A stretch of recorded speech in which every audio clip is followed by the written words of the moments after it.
Hey, Bass Geek here, and during the summertime, you can either go out deep, which you know I love to do, or you can do this. Carly, come on, baby. Oh, baby. Oh, my God. Oh, my God. Holy shit. That's right, geeks. Listen, there are two predominant patterns that you can take advantage of when it comes to summer fishing. And I'm talking about the dog days, the roughest time of the year, which is right now through September. Number one is you either go offshore, you get out there deep, and you grind away. Number two is you do what we're going to do today, and you go as far up the creeks and as far up the rivers as you can possibly go. And I'm going to show you one of my favorite baits to go do that and catch some really nice bass when you do. But first, I've got two things to share with you. First, today's video is brought to you by BIA, Boaters Insurance Agency, all right? All they do is boats, so they know everything you need better than anybody else. Like I said, I've been with a couple of other insurance agencies. They cover both of my bass boats, the old Ruby and the Mean Green Machine, or better known as the Green Goblin. And where I do YouTube and I do promotional stuff, I have to have special insurance, and I didn't know that until BIA informed me.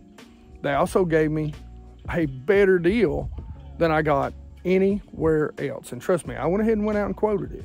Second, as most of you know, I am partnered with Tackle Warehouse. So anything you see in the videos, guys, there's always links in the description. The good thing is, if you guys are going to buy from Tackle Warehouse anyway, make sure you go and you use the links down there, because that really helps me and helps the channel out. And it doesn't cost you a single penny, not a dime extra, but it does help us out. And by the way, I know, as always, better late than never, but I'm going to show you, we're doing the August BassGeek Box. And of course, as always, you get a free Tackle Warehouse sticker. So we picked out some pretty nice stuff this time, some stuff that I like this time of year. And you know, I've really been focusing on, and I know a lot of you guys like it and you don't like it. Look, it's just fishing. It's the way it is. It's the way I like to do it. I'm an IT guy. I like electronics, boys and girls, so I'm sorry. But I did pick out some stuff that's great for the forward-facing sonar, but I say it all the time. Actually, was talking to Debo and talking to Tackle Junkie. We did a live just the other day on Tackle Junkie's YouTube channel. And I think a lot of you pond anglers, you bank anglers, one of the things that you miss a lot is that as it gets hot, ponds start to create a thermocline. So if you're used to banging bottom, hopping jigs, drop shots, you might want to start using stuff like this, which is the Yum forward-facing sonar minnow. This is my favorite color. It's the JC Natural. All you do, I got 20,000 videos on this, okay? Throw it out there, let it drop a little bit, and then shake and real slow. A real light shake and reel it in. I'm even going to give you the heads to do it. Tight lining, look at the tight lining winter video. It works in ponds. This is killer because when that thermocline forms, those bass are not on the bottom. They will suspend up out over that deepest section. So if you're fishing on the bottom, you're fishing under them. Speaking of fishing under them, but hell, you know that we're gonna throw a topwater, especially if they're out there suspended up, because they will come up and eat it. Fish it slow, not at 100 miles an hour. The Boyo is a great shallow water bait. It'll stay in place a lot. And for Big Daddy baits, I got you a bucktail buzzer. Listen, you can bend this arm down, let it hit the head if you're in dirtier water. If you want it a little more silent, you can bend it up, and it's going to be a nice, silent, really finessey style buzz bait. I love these buzz baits. We're going to do some more videos on these and how versatile they are and how well they work as we get it into late summer. Also got you, for you guys that like to fish out there deep, this is a big, heavy swim jig. So right now, a great time if you're fishing ponds, if you're fishing lakes that's got a lot of grass in them. This right here, and I love a swim jig. My go-to color other than immediate post spawn is always on a swim jig going to be a gill type color, a real natural color. And so this is a 3/4, and this is just Buddy G's, the jig. from Big Daddy's. One more thing from Big Daddy's, the Swim Daddy, a killer little swim bait right there. And I've even gave you an underspin to go with it. Can't go wrong with a little ball head finesse, but a ball head finesse football jig, shaky heads. And what we're gonna be talking about today, the Trash Master, a weedless jig that you can swim or flip. I love this jig. I'm gonna show you how to rig it right now. So here's what I love about this jig. Number one, it's got the skirt built in. Look at that head. It comes through grass real well. And this is probably one of my favorite flipping jigs. If you guys like to fish from shore, it's a little bit heavy. It only comes, I think the lightest weight is a 3/8 ounce. So I'd like to see them make it in a quarter, but it's so weedless. And this time of year, you can get a good reaction when you're flipping it out there in, you know, even shallower water because it's falling pretty quickly. Now, this is not your all, so don't worry about a little bit of rough hook. But what I do love about it is this right here. Now, I will say this, and I've done videos on this before. One of the things that I'll do, and if you can see right here, you can actually snap this off. I would probably, and I do actually, upsize this. I like the owner center pin, and I'll put a link in there to that. I just think it holds the bait a little bit better. It's a little undersized in my opinion for the trailer. But first off, let me show you how we tie it on, as always. And as always, you guys have guessed it, we do the Pitts-Team knot. You know, we spin it around 4 to 7 times. I do it 7. And then we come right through that loop. We put a little love on it. Yeah. And then we cinch it down. And so, yeah, I about cut the wrong one. So we'll cut the tag in. Oh, yeah, that's how we left a little bit too much. Scissors starting to get a little dull there. Oh, by the way, you will also get a BassGeek sticker in the box. I like, you know, putting on any sort of crawl or beaver. This time of year when I'm flipping, I like to keep things a little less active. So I would probably put on some sort of beaver, not necessarily a rage, but I've already got the rage out. And so basically all you do, I'll cut the tip off right there. You just stick it up on there and you just get it started. And once you get it started, you just, you know, screw it, man. Screw it up on there. I try to get it screwed all the way up nice and tight. And then you just kind of look from the side. The good thing about this is the way that hook is made, you want to come through, straight through, and then let that hook rest. But what I'll do is I'll just get a little pinch and I'll just expose that hook good and straight, ready to go.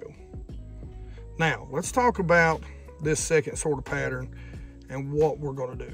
Like I said, guys, you know I love to go out fishing offshore, deep, you know, first thirds of the creeks, all that stuff. This time of year, though, for you guys that maybe don't have all the electronics, maybe you just got a John boat or a kayak, go up the rivers, go up the creeks, active water, okay? So ditches are okay, but what you're looking for is higher oxygen content. So you want moving water. You want fresh water that's running in, whether it be a small creek or the big river on a lake, wherever it is, that's what you want. Those bass are gonna be cooler.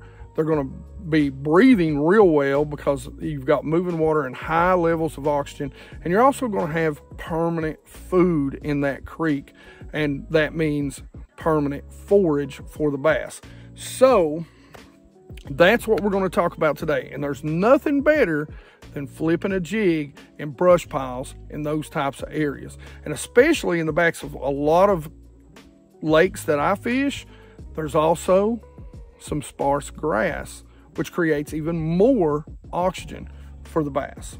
So let's talk about rod, reel, and line setup, geeks, for flipping. Now, I love to flip a jig. If it's dead calm and super clear, you might want to go to just the soft plastic. Either way, this combo will work. So guys, listen, the Pro SP from Lure's, man, shallow spool. This is a skipping, flipping, pitching, I mean, machine. This thing is awesome. I've got it in the 8-3-1. Now, if you're pitching or flipping heavy grass mats, I would highly recommend going down in speed to a 7.5, a 7.3, because you're going to get more torque to help wrench those bass out of those heavy mats. I would probably also recommend going maybe a little bit longer rod, so maybe an 8-foot and maybe an extra heavy rod, okay? Because you're going to hoist in a lot of grass, and sometimes more grass than bass, right? But for what we're pitching, when we're talking about going up in the creeks, for the most part, it's sparse grass. For the most part, it is generally brush. A 7'6" heavy, kind of your traditional flipping stick is the deal. And I'm telling you, man, this is TFO's higher end bass rod. It is the Resolve bass rod. And if you want a sensitive, which flipping in these, you know, trees, a lot of times, especially this time of year, that bite's going to be super subtle. You need a sensitive rod. This is the rod for you, my friends.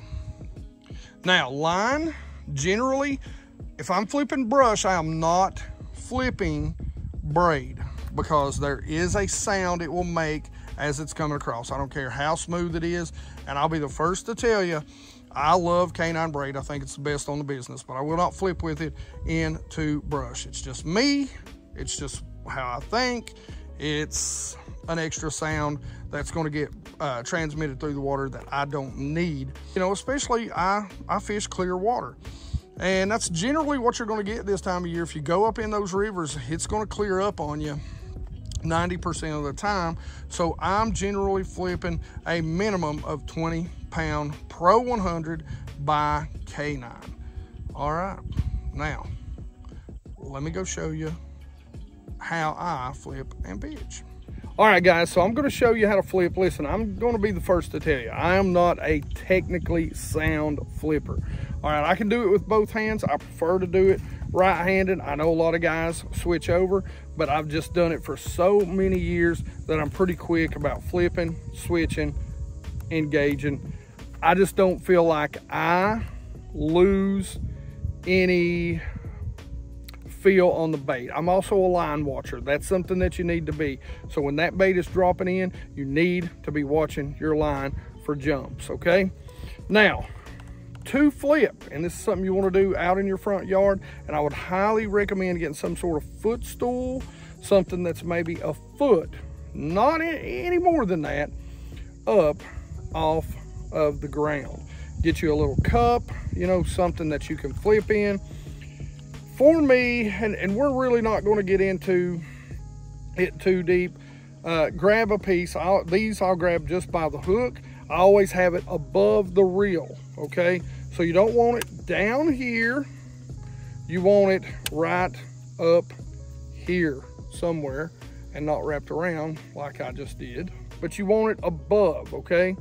Now, I will take my hand and drop it sideways, okay? A lot of guys will tell you to keep your elbow in. I kind of bring my elbow out and down and just let my wrist do the job, okay? Now, let me talk to you about brakes and spool tension. Something that I am a big, I see all these guys and they throw these baits, and you know, us old school guys, look, we learn to educate our thumbs.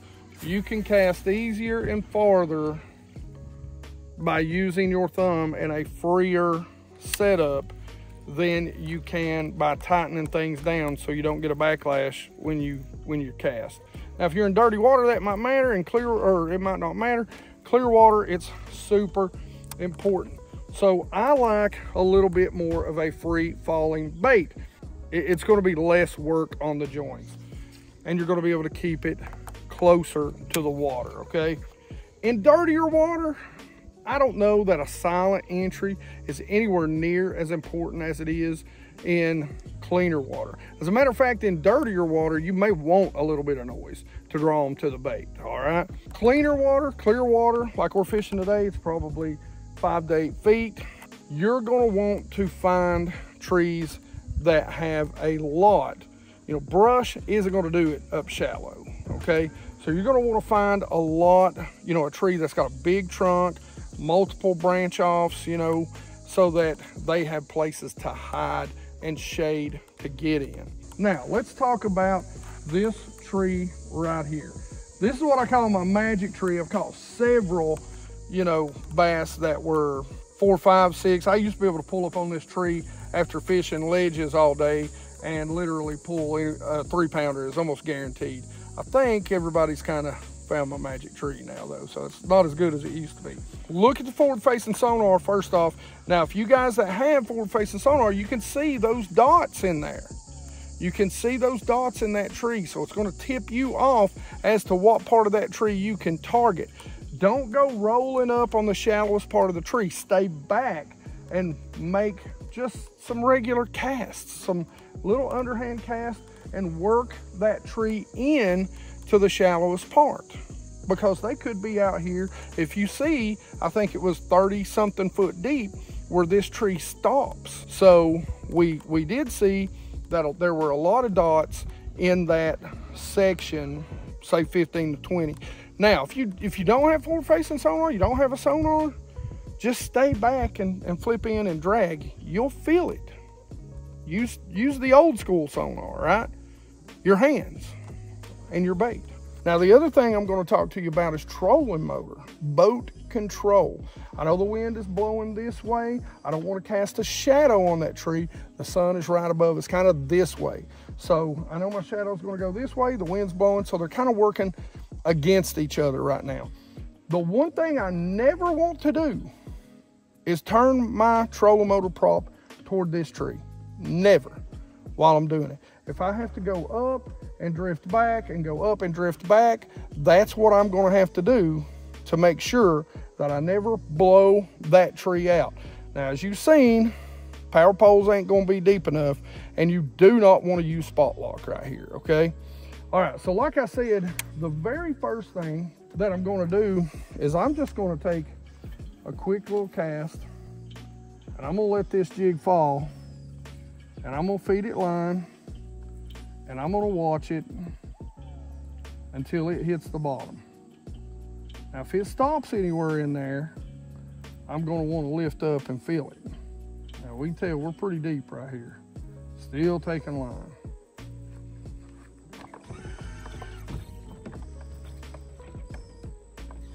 All right, we're on bottom. Now, I'm a little bit far out, but I'm going to drag and see if I can feel that. I missed it by just a little bit. So what I'm gonna do now is I'm gonna move up since the wind's blowing me back. Like I said, I'm gonna allow the boat to drift, and I'm just gonna toss that jig right in the sweet spot right there and work it out here. I'm watching that line.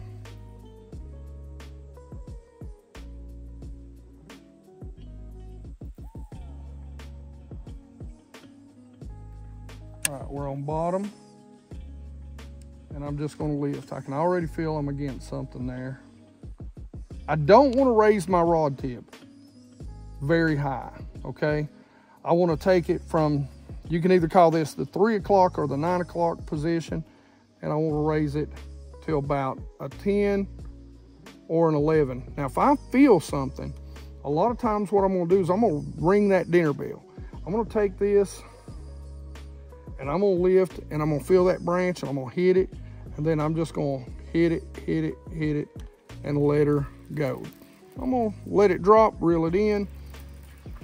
That's what I call ringing the dinner bell. Let it drop, let it sit there, and hopefully one picks it up. When I lift up, we can set the hook and fight a fish. So now we've worked in, and I'm gonna start making some pitches right up to it.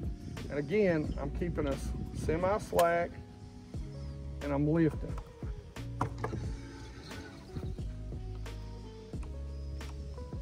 little shake, letting it drop. As it comes closer, I'm gonna give it some line.